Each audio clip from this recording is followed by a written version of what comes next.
Bien, bonjour à toi et bienvenue dans cette nouvelle saison de notre épopée entrepreneuriale. Aujourd'hui, je vais commencer à te parler de la force de vente. Donc, si tu n'as pas vu l'épisode introductif, je te recommande d'aller dans la chaîne et de regarder l'épisode introductif. Elle va te montrer la présentation du menu de cette saison. Donc, aujourd'hui, je vais commencer par te raconter une histoire que nous avons vécue en entreprise. Et l'histoire est tellement intéressante que je pense qu'elle a introduit en moi ce désir violent, vraiment violent, de partager avec toi les secrets de la performance commerciale, c'est-à-dire de la mise sur pied d'une force de vente. Alors, pour ceux qui ne me connaissent pas, je suis au Cameroun en fait. Et avec mes amis, nous avons mis sur pied une entreprise qui s'appelle Skywalker. D'ailleurs, Skywalker est la première entreprise qui fait dans les technologies commerciales en Afrique même. Donc, dans le cadre de notre entreprise, donc dans le cadre de nos activités entrepreneuriales, nous sommes souvent amenés à consulter chez des clients. Alors, il y a un entrepreneur très célèbre au Cameroun, un aîné, que je ne vais pas citer ici, et qui a une entreprise médiatique.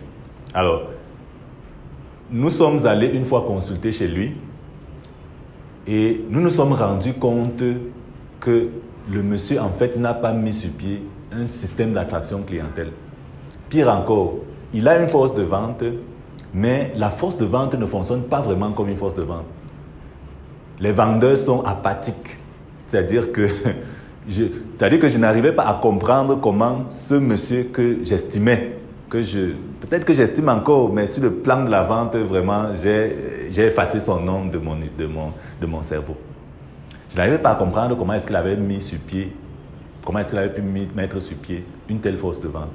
Je n'arrivais pas à comprendre comment un monsieur aussi expérimenté dans le marketing, dans la vente, ne comprenait pas la nécessité de faire le processus que je vais te décrire ici. Non seulement pour recruter les vendeurs, mais aussi pour les former et aussi pour leur donner un système d'attraction clientèle. Alors, j'ai remarqué que les vendeurs étaient apathiques, les vendeurs n'étaient pas motivés, les vendeurs, c'est-à-dire que n'étaient pas organisés, les vendeurs n'avaient pas un système d'attraction clientèle, c'est-à-dire que c'est tout le monde qui vaquait à ses occupations et qui essayait de trouver à sa manière des prospects. Alors, l'expérience m'a bouleversé, l'expérience m'a choqué, parce que j'ai été confronté très tôt dans mon expérience entrepreneuriale à la performance commerciale. Au fait que tu dois avoir des gens qui tapent sur le téléphone tous les jours pour te trouver des clients. Tu dois avoir des gens qui sont extrêmement organisés et dont le temps est consacré à 100% pour te trouver des prospects, pour faire rentrer du business dans ton entreprise. Et que tu sois une start-up, que tu sois un consultant, que tu sois une grande entreprise, alors c'est grave, c'est pire. Que tu sois même une PME, une PMI. Et tu vas être surpris de constater que la majorité des entreprises n'ont pas de force de vente. La majorité des entreprises qui ont des produits, qui ont des services, qui doivent vendre des choses, n'ont pas une équipe dédiée, n'ont pas une équipe consacrée, n'ont pas un système d'attraction clientèle, n'ont pas une organisation commerciale performante qui leur permet d'avoir des clients de manière systématique. Et c'est un problème. C'est un problème que nous avons décidé de résoudre et c'est pour ça que je te raconte cette histoire.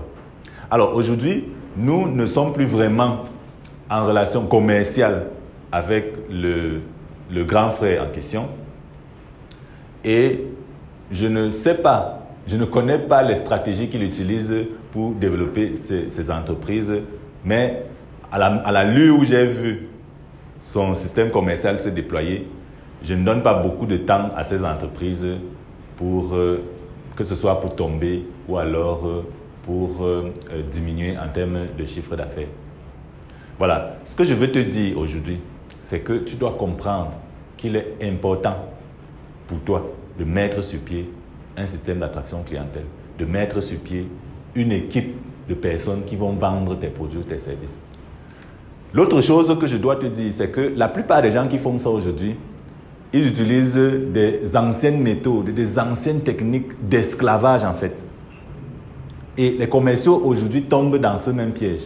C'est-à-dire que vous êtes recruté dans une entreprise. On vous prend, on vous verse là dehors, vous marchez, vous cherchez les clients, vous cherchez les prospects.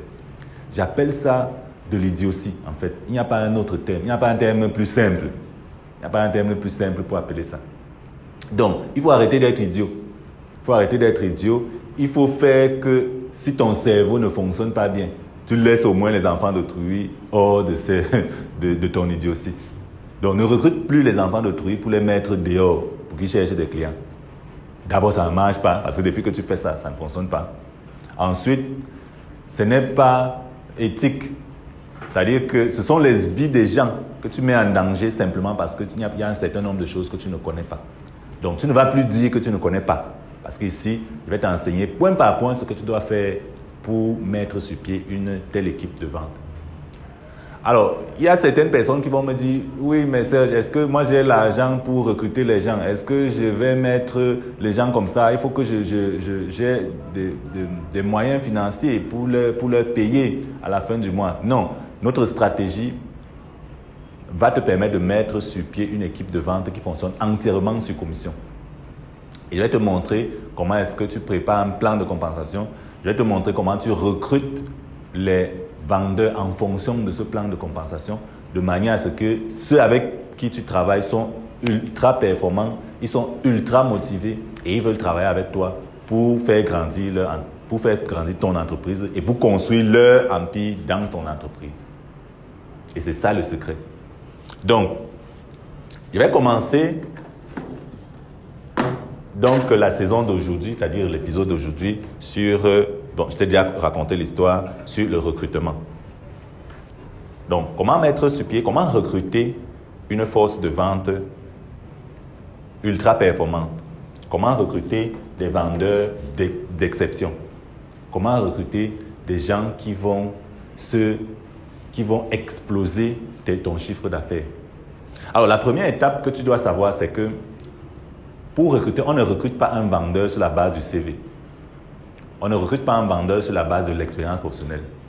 Même dans la vente, c'est-à-dire que ce n'est pas obligé qu'il ait même déjà vendu. C'est pas obligé. On recrute un vendeur sur la base du profil psychologique. Profil psychologique.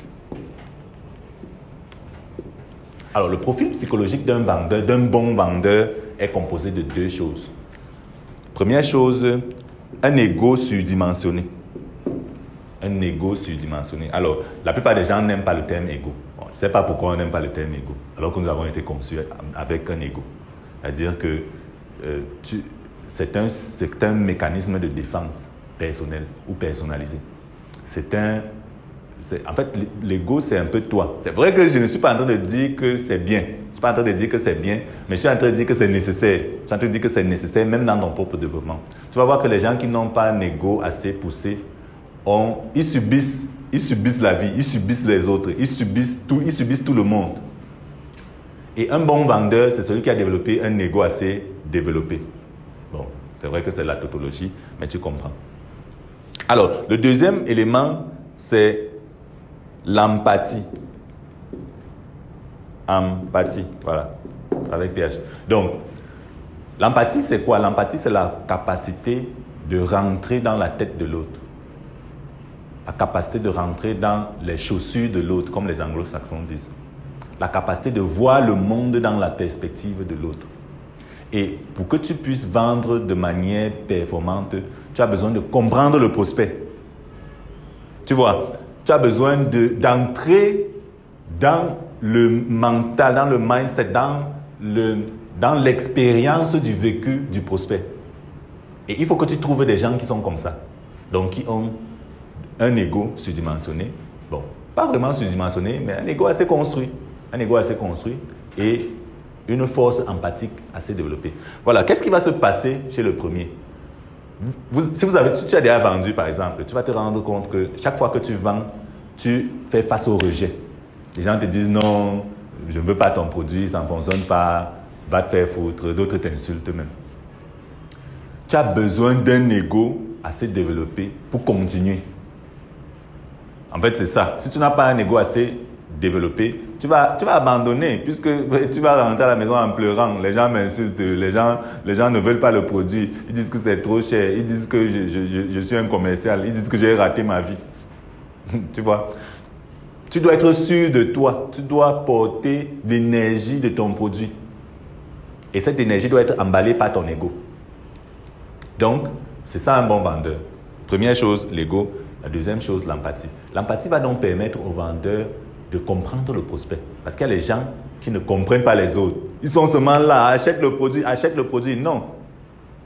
Tu dois comprendre le problème de l'autre. Tu dois le faire sortir, le problème en question. Tu dois entrer dans sa vie mentale, dans son vécu, pour comprendre son problème et trouver la solution à ce problème. Donc, lorsqu'un vendeur a ces deux éléments de manière balancée, de manière équilibrée, on dit qu'il est un excellent vendeur.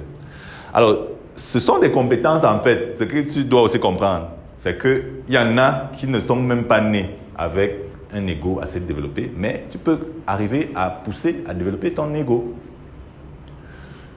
Alors, les religieux, par exemple, me diront que c'est pas bon, c'est pas éthique de développer son ego. Moi, je dis, c'est important parce que c'est une partie de nous. C'est une partie qui nous permet de défendre notre identité. C'est une partie qui nous permet d'être accepté ou acceptable ou de faire défendre nos points de vue. Donc, tu as besoin de ça en tant que vendeur. Aussi, tu as besoin de l'empathie. Ça veut dire que tu as besoin de comprendre l'autre. Tu as besoin de rentrer dans ses chaussures. Tu as besoin de voir le monde d'après sa perspective. Et si tu es donc entrepreneur et que tu cherches des vendeurs, tu as besoin de trouver des vendeurs qui remplissent ces deux conditions extrêmement importantes. Alors, comment tu fais? La question, c'est comment tu fais. Alors, tout réside dans le message que tu mets pour attirer ces vendeurs. Tout réside dans ce que tu dis pour attirer ces vendeurs. Et donc, je m'en vais donc te montrer le script que nous avons développé et qui te permet de t'attirer vers toi des vendeurs d'exception, c'est-à-dire des vendeurs qui ont en même temps un ego assez développé et qui ont une empathie assez développée. Voilà. Le message commence ainsi. Donc, tu cherches les superstars. Donc, les superstars. Donc, ce que tu dis, c'est que dans ton message de recrutement de vendeur, tu dis, je recherche uniquement les superstars pour cette offre ou pour cette position. Ça élimine d'abord les gens qui voulaient d'abord blaguer. Parce que ce qui va se passer, c'est que certaines personnes vont te contacter en disant qu'ils sont superstars. Et là, je vais te dire ce que tu dois leur dire pour identifier s'ils sont superstars ou pas. D'abord, s'ils ont un ego assez poussé et s'ils sont déjà même superstars. Donc, nous voulons uniquement les superstars. Le message commence comme ça. Ne nous appelez même pas si vous ne vous considérez pas comme une superstar dans le domaine de la vente et que vous pouvez le prouver. Ne nous appelez pas si vous ne vous considérez pas comme une superstar dans le domaine de la vente et que vous pouvez le prouver. Notre nouvelle entreprise ou alors notre entreprise recherche pour les besoins de son développement commercial des vendeurs d'exception. Venez construire votre empire dans notre entreprise. Parce qu'il faut remarquer quelque chose. C'est qu'une personne qui a un ego poussé et une personne qui est empathique, c'est le profil du bon entrepreneur en fait. Quand tu vas voir, c'est le profil du bon entrepreneur. Donc, les vendeurs que tu vas recruter là, ce sont des gens qui ont leurs rêves. Ce sont des gens qui veulent développer leur propre entreprise. Ce sont des gens qui veulent développer leur propre affaire en fait.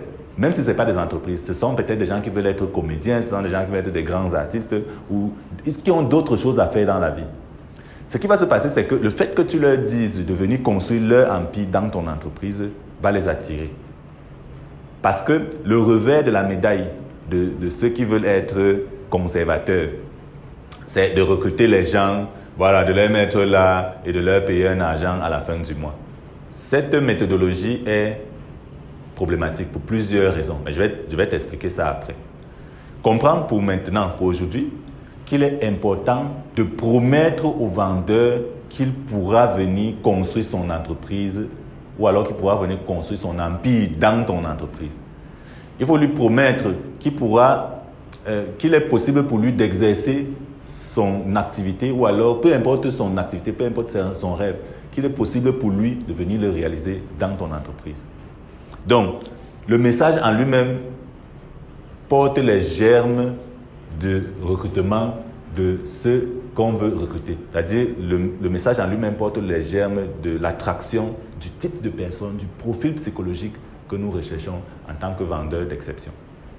Donc, une fois que tu leur as dit de ne pas te contacter s'ils ne sont pas des superstars et qu'ils peuvent le prouver, tu leur demandes de venir construire leur empire dans ton entreprise. Ensuite, tu leur donnes des montants d'argent assez conséquents qu'ils peuvent se faire par mois comme commission. Par exemple, tu peux leur dire, bon, nous sommes au Cameroun, hein, tu peux leur dire, c'est entre 300 000 francs et, disons ça, 700 000 francs. Donc, pour ceux qui sont au Cameroun, vous savez que 300 000, 700 000, ce sont des salaires assez élevés. Donc, tu leur dis que tu peux leur donner ça en termes de commission et que s'ils sont bons, ils peuvent m'aller à plus que ça.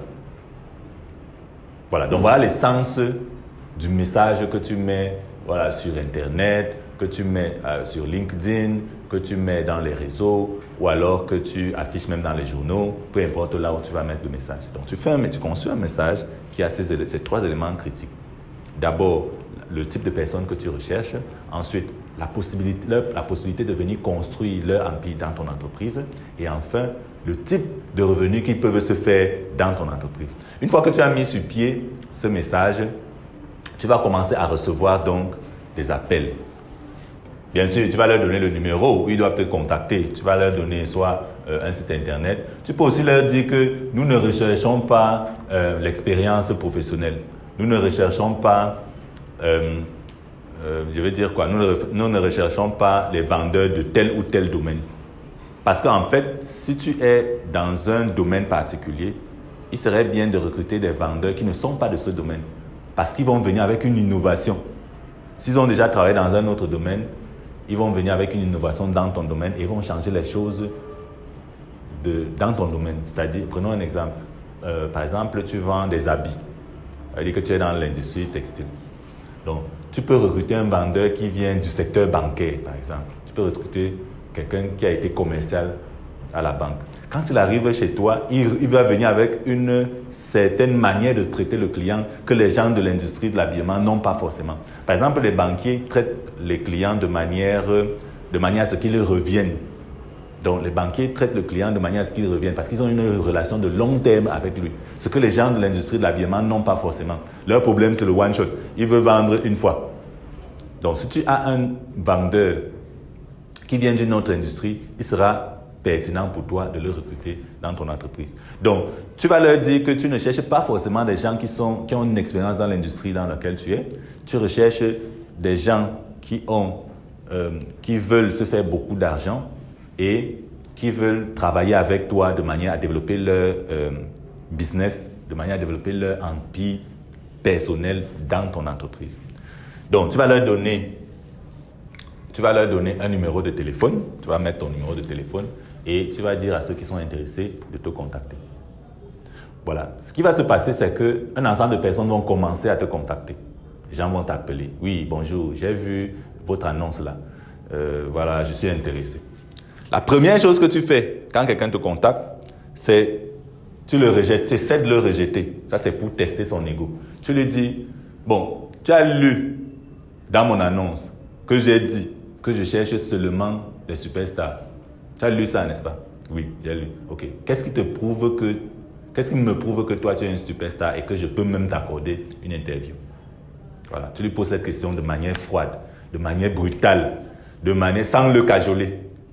Donc, l'objectif de cette démarche est de tester son ego. Donc, j'ai fait ça personnellement et je peux te dire que 30 à 40% des gars te disent « Ouais, bon, vraiment, D'abord, il y en a qui n'ont même pas de réponse à cette question. Ils vont dire « Ok, d'accord, je ne suis pas superstar, mais vraiment, je voulais essayer, je voulais voir, je ne sais pas trop. » Tu vas voir que ce mécanisme-là élimine d'abord les gens qui venaient seulement blaguer. D'accord?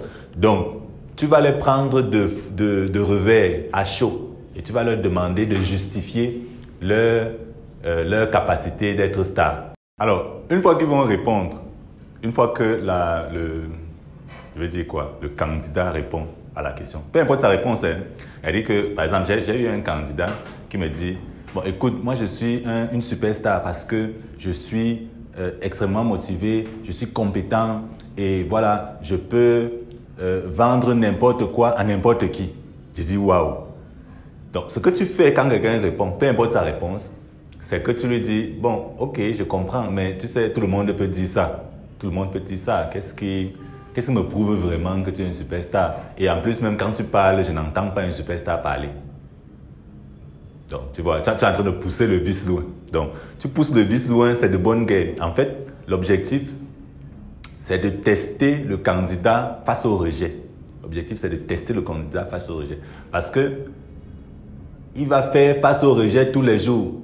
Il va faire face au rejet tous les jours. Il ne faut pas que tu prennes les poltrons et que tu mettes dans ton équipe de vente des gens qui ne peuvent pas faire face au rejet. Donc, un bon candidat, face à cette deuxième question, va te dire quelque chose du genre, tu n'entends pas une superstar parler, ça veut dire que tu es sourd.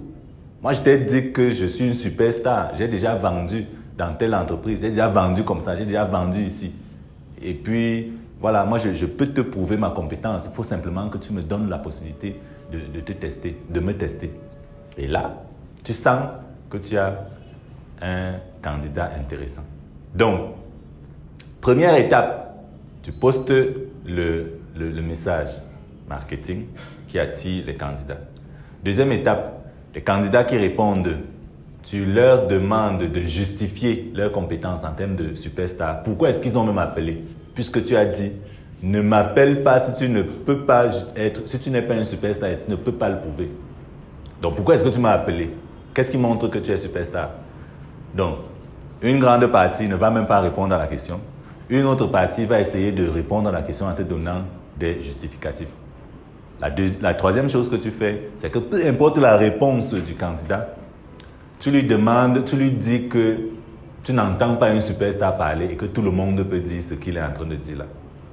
Donc ça, c'est pour tester, pour amener le vice un peu plus loin et tester la résistance du candidat. Tu ne vas donc retenir pour l'interview, attention, nous sommes encore au téléphone, tu ne vas retenir pour l'interview que ceux qui t'auront donné une réponse satisfaisante à cette deuxième question, à la deuxième question. Donc, il est important que tu fasses front au candidat dès son entame pour identifier des gens qui ont un ego assez construit. Très important. Parce que si le candidat n'a pas son ego assez construit, il sera impossible de faire de lui un bon vendeur. Du moins, tu vas perdre beaucoup de temps à essayer de le coacher, à le développer. Il faut déjà recruter les gens qui ont cet ego et cette empathie en eux. Voilà, j'espère que c'est clair. Cette première étape, donc, filtre les gens qui ont un ego assez développé, c'est-à-dire tu les mets face au rejet et tu vois comment ils arrivent à se vendre eux-mêmes. La deuxième étape, donc, c'est l'interview. Là-bas, je vais te montrer tout à l'heure comment est-ce que tu interviews un bon candidat. Et en fait, ce n'est pas une sorte d'interview, mais c'est l'identification d'un profil psychologique, plus ce que j'appelle une audition. Une audition, pas une interview. Et je vais te montrer la différence tout à l'heure. Donc, à cette étape du processus, tu as donc déjà des candidats, un certain nombre, qui ont un ego assez construit. Voilà. Donc, ce que tu fais, c'est que tu vas leur donner rendez-vous en entreprise pour faire l'interview, disons l'audition. Toi, tu appelles ça l'interview, mais en fait, c'est le profilage psychologique plus une audition proprement dite. Voilà. Donc, par exemple, tu dis au gars, OK, venez donc lundi en entreprise pour l'interview à 9h. Voilà. Donc, 9h lundi, tout le monde est en entreprise pour l'interview. Et à partir de là, tu commences ce que j'appelle le profilage psychologique. Dans le profilage psychologique, l'idée, c'est de trouver des gens qui ont de l'empathie.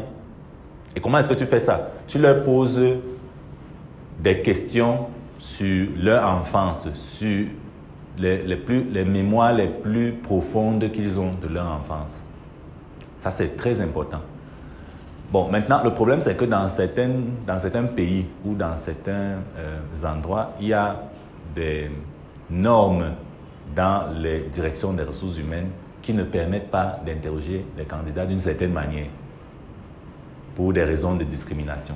Donc, il faut voir avec... Bon, je ne suis pas un expert dans le domaine des ressources humaines, mais il faut voir avec quelqu'un qui maîtrise la loi là-bas s'il est possible de poser de telles questions à un candidat. C'est-à-dire, s'il est possible de lui demander, par exemple, quel est le souvenir le plus lointain qu'il a de son enfance. Qui, parmi son père ou de sa mère, l'a le plus marqué dans la formation de son caractère. Ce sont des questions très importantes qui permettent de comprendre le profil psychologique de la personne. Il est donc important ignore même les réponses. Ne regarde pas les réponses. Le plus important, c'est de voir si la personne s'ouvre au débat. Et c'est là que j'appelle, tu as trouvé quelqu'un qui a de l'empathie. Quelqu'un qui a de l'empathie va te raconter de manière ouverte son expérience quand il était petit, avec sa mère, avec son père, avec ses sœurs. Quelqu'un qui manque d'empathie, c'est quelqu'un qui n'est pas ouvert, c'est quelqu'un qui ne veut pas parler. Il va dire que ouais, vraiment, c'était bien, j'ai eu une très bonne enfance, j'ai grandi là, bon, j'étais avec mon père, c'était bien. Quand tu as quelqu'un qui te donne des réponses courtes comme ça, il faut comprendre qu'il n'a pas une empathie assez développée. Donc, le mécanisme te permet donc d'identifier des gens qui développent le sujet, qui te parlent de leur enfance de manière ouverte, qui te disent de par leur papa ou de leur maman, celui qui les a le plus formés, qui les a le plus marqués, qui a marqué le plus leur caractère. Je parle de caractère. D'accord? Donc, il est important que tu fasses ce profilage psychologique. Ensuite, ce que tu vas faire, c'est que tu vas leur demander d'écrire 5 questions. 5 questions qu'ils aimeraient que tu leur poses. Donc, ils vont écrire sur le papier 5 questions qu'ils aimeraient que tu leur poses. Les questions sont très importantes parce que les questions que je veux que tu me poses déterminent en fait mon caractère d'une manière très profonde, d'une manière très psychologique. Donc, prends les questions, note-les et comprends dans les questions, voilà le profil psychologique de la personne. Est-ce que la personne veut que tu le connaisses de manière intime? Si la personne veut que tu le connaisses de manière intime, dans les questions qu'il pose, alors c'est quelqu'un qui a une empathie élevée. Si la personne te demande seulement de lui poser des questions techniques ou alors des questions d'entreprise, alors c'est quelqu'un qui a une empathie, qui n'a pas une empathie élevée. D'accord? Donc, tout le monde qui est en interview a un ego assez construit. Ça, c'est une chose. On a déjà éliminé les gens qui ont des égos faibles. Donc, il est question de déterminer ceux qui ont une empathie assez construite aussi. Parce que tu as besoin de discuter avec les gens. Le bon vendeur a besoin de discuter avec les gens. Le bon vendeur a besoin d'établir des rapports avec le prospect. Je vais te montrer les 7 étapes d'une vente parfaite. Et tu vas voir qu'établir le rapport est la première étape qui à elle seule représente plus de 40% dans la réussite d'une vente. Et si quelqu'un ne peut pas établir le rapport avec quelqu'un, je ne sais pas ce qu'il est comme vendeur, en fait, il ne doit pas vendre. Si je ne suis pas capable de discuter avec toi de personne à personne et d'établir un rapport avec toi, un rapport d'amitié, un rapport de fraternité, un rapport professionnel, je ne sais pas en quoi est-ce que je suis utile pour toi. Donc, il est important que je puisse être capable d'établir des rapports avec des gens. Or, tu verras qu'il y a des gens qui ne sont pas capables d'établir des rapports avec des gens. On dit qu'ils sont apathiques. Ou alors qu'ils manquent d'empathie. Donc, âme et A. Donc, ils sont apathiques. Donc, quand il sait construire des rapports avec des gens, on dit que soit il est sympathique, soit il a de l'empathie. On est ensemble. Donc, il est important de déterminer donc parmi les candidats, ceux qui ont de l'empathie, ceux qui peuvent construire des rapports avec les gens. Donc, ce sont ces candidats que tu vas retenir. Donc, utilise la technique des 5 questions. Ensuite, demande-leur de se donner une note entre 0 et 10 entre 0 et 10 sur un certain nombre de compétences fondamentales, comme le rapport, la création des rapports avec les clients, comme la capacité de qualifier les prospects, qualification des prospects. Donc, qualification des prospects. Comme l'organisation personnelle, donc les systèmes de productivité personnelle, organisation personnelle. Donc, sur une note de 0 à 10, 0 étant la note la plus faible et 10 étant la note la plus élevée, combien est-ce que vous vous donnez vous-même en gestion du temps, en votre organisation? Un bon vendeur va se donner entre 9 et 10 dans toutes ses compétences. Un bon vendeur va se donner entre 9 et 10 dans toutes ses compétences. Si quelqu'un commence à dire, ouais, je suis à peu près à 5, je suis à peu près à 3, je suis à peu près à 4, c'est qu'il y a un problème. Il y a un problème parce que un bon vendeur ne va pas s'inquiéter de mettre 9 et 10 partout. Certains vont mettre 10 partout. Et quelqu'un qui se ment à lui-même ou alors qui essaie de te mentir à toi va dire, ok, je vais essayer de mettre 9 ici, 10 là-bas, 3 ici, 2 là-bas pour montrer que je suis un peu équilibré. Non, tu ne cherches pas les gens équilibrés. Tu ne cherches pas les gens équilibrés, tu cherches les vendeurs d'exception. Donc, organisation du temps. Donne de la valeur au prospect. Donc, comment est-ce que je parle du produit au prospect? Qualification. Fermeture des ventes. Conclusion des ventes. Donc, conclusion des ventes. Quelle est la note que je me donne à moi-même en conclusion des ventes? Est-ce que j'arrive à fermer les ventes? Donc, il y a donc un ensemble de compétences que tu dois identifier et dont tu dois demander au client de se donner, je veux dire au candidat, de se donner la note.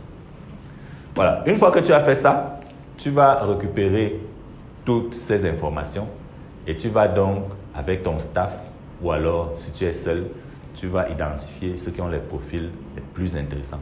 Tu vois, c'est comme ça que tu identifies des vendeurs d'exception. Un vendeur d'exception a un ego assez construit et il a une empathie assez développée. Ça veut dire qu'il peut créer des relations avec des gens. L'ego développé va lui permettre de faire face au rejet. Parce qu'en tant que vendeur, il aura des rejets tous les jours. On va lui dire qu'on ne le veut pas. On va lui dire de ne plus appeler. On va lui dire ne nous dérange plus avec tes produits-là. Mais il faut quelqu'un qui a assez de couilles pour continuer à marteler, pour continuer à appeler le client, pour continuer à travailler et qui ne prend pas ça personnellement. D'accord? Donc, voilà comment tu recrutes tes vendeurs. Donc, une fois que tu les as recrutés, ce que je te conseille, c'est que si tu es seul et que tu démarres ton entreprise, cherche un ou deux comme ça. Cherche un ou deux. Toujours, cherche un ou deux. Surtout si tu es consultant. Si tu es start-upper, tu viens de développer une appli là et tu veux développer ton business. Tu as besoin de vendeurs. Et je vais te montrer en quoi tu as besoin de vendeurs, même si tu es start-upper. Si tu as une entreprise, une grande, recrute les vendeurs. Montre-leur le plan de compensation. Dis-leur comment tu vas les aider à grandir en termes de personnes. Comment tu vas leur permettre de construire leur empire dans ton entreprise. Comment tu vas leur permettre d'aller de l'avant dans leur développement personnel, dans leur carrière. Je vais aussi te montrer comment tu manages tes vendeurs tous les jours.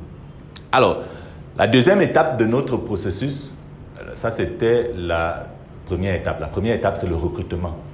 D'accord? Là, je t'ai montré comment tu recrutes de A à Z, tout le processus. Comment tu écris le message. Comment tu interviews les candidats. Comment est-ce que tu détermines ceux qui sont bons pour le poste. Une fois que tu les as recrutés, tu vas les mettre dans l'entreprise et ils ont donc besoin d'outils. Quels sont les outils dont ils ont besoin? Quels sont les outils de la force de vente? Donc, après cette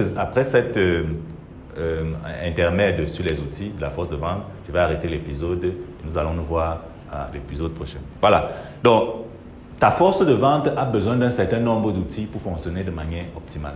D'accord? tu as besoin d'abord d'ordinateur. Tu as besoin d'ordinateur. Disons, si tu es seul, tu peux avoir besoin d'un ordinateur de bureau parce que le vendeur sera là au bureau. Ou alors, tu peux lui donner un laptop si tu as un laptop. Ou alors une tablette. Il peut aussi travailler avec une tablette. Donc, tu as besoin d'un ordinateur.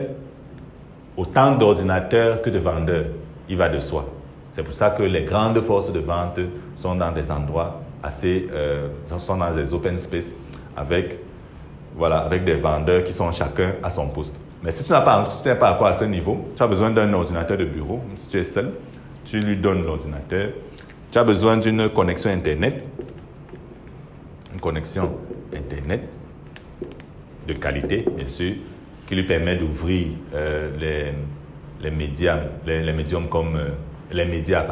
qui lui permet d'ouvrir des médias comme Facebook, comme YouTube, comme LinkedIn, bref, tous les médias sociaux, quoi. Donc, tu as besoin d'une connexion Internet de qualité. Ensuite, tu as besoin de ce que j'appelle un téléphone avec connexion, bien sûr. Donc, avec unité, airtime. Donc, tu as besoin d'un téléphone d'entreprise. Donc, le téléphone va permettre aux vendeurs d'appeler. Parce que la vente se fait au téléphone. La vente se fait au téléphone. Tu ne vas pas recruter les enfants d'autrui, tu vas les mettre en divulgation dans la ville pour faire la prospection. Non, tu ne vas pas faire ça. D'ailleurs, je vais t'apprendre à faire la prospection hors ligne. Parce que l'entrepreneuriat ne se fait pas seulement en ligne. Je vais t'apprendre à faire la prospection hors ligne. Elle s'organise. Elle est définie dans un ciblage bien précis en fonction des gens que l'on veut trouver, en fonction des quartiers bien définis. Et je vais te montrer comment tu fais le door-to-door, le porte-à-porte, la prospection door-to-door. Mais elle s'organise, elle est bien organisée. C'est pas comme tu fais là, que tu recrutes les gens, tu les jettes dehors et puis ils marchent là comme des poulets dont on a coupé la tête. Donc, il a besoin d'un téléphone. Le mec a besoin d'un téléphone avec du airtime. Ça va lui permettre d'appeler. Donc, de manière simple, il a besoin d'outils simples. Voilà. Si tu es dans une entreprise beaucoup plus complexe, je pense que tu dois nous contacter de manière à ce qu'on mette sur pied les outils dont tu as besoin pour ta force de vente. Mais si tu es quelqu'un qui commence, si tu es un petit start-upper, si tu es un entrepreneur, une PME, une PMI, tu as une entreprise moyenne, tu n'as pas besoin d'outils très, très sophistiqués. Tu n'as pas besoin d'outils sophistiqués, tu as besoin de téléphone avec du airtime, tu as besoin d'ordinateur parce qu'il faut que les gars travaillent dans tes ordinateurs de bureau. Il faut arrêter de faire travailler les gens dans leurs ordinateurs, de ton entreprise dans leurs ordinateurs. Ce n'est pas bon. Pour plusieurs raisons. Donc, tu prends tes ordinateurs et tu leur donnes l'espace de travail dans lequel ils vont travailler. Donc, j'espère que tu as tiré beaucoup de leçons de ce premier épisode et que tu vas commencer à appliquer ces méthodes, ces techniques et ces stratégies pour mettre sur pied ta force de vente. Il est important que tu saches que la force de vente est le nœud, la clé pour exploser ton chiffre d'affaires. Il nous a pris à nous-mêmes beaucoup de temps pour réaliser ça. Peu importe tes méthodologies de vente, tu as besoin d'une force de vente physique qui va chercher tes produits et tes services, qui va chercher des clients systématiquement pour vendre tes produits et tes services. Donc, si tu as bien compris ça, au prochain épisode, je vais t'expliquer ce que j'appelle le système d'attraction clientèle. Je vais t'expliquer comment tu mets sur pied le système d'attraction clientèle pour tes vendeurs. Je vais t'expliquer comment tu les formes de manière à ce qu'ils continuent à être performants et qu'ils te ramènent des clients jour après jour. Donc, merci d'avoir suivi cet épisode. Je m'appelle Serge Bindi et je te donne rendez-vous au sommet.